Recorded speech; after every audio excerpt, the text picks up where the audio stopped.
পরবর্তী আমরা একটি কবিতা আবৃত্তির জন্য ডেকে নেব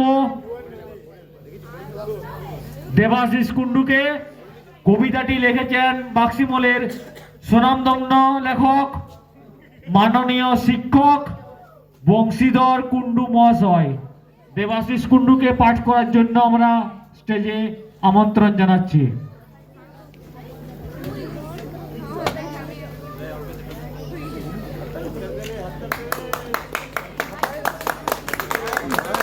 আমার নাম দেবাশিস কুণ্ডু। আমি আপনাদের কবিতা বলেছি। বাক্সিমল গ্রামের কবি শ্রী বংশীধর কুণ্ডুর আরো একটি স্বরচিত কবিতা আমি পাঠ করে শোনাচ্ছি। অল্প কথা বলবো কিন্তু সে তো অল্প নয়, একটা কথা ভাবতে গেলে মন যে ঘুরে জগৎময়।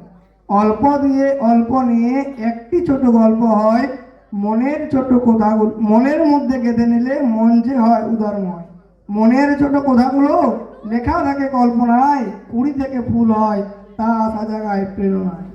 বিন্দুগুলি সিন্ধু হয়ে পূরণ করে মনোবাসনা, একটি থেকে আরেকটি হতে লাগে সাধনা। নমস্কার। সুন্দর সুন্দর কবিতা আবৃত্তি করে শোনালেন দেবাশিস কুণ্ডু।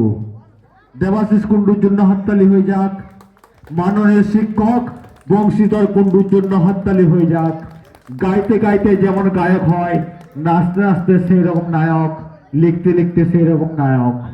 আমরা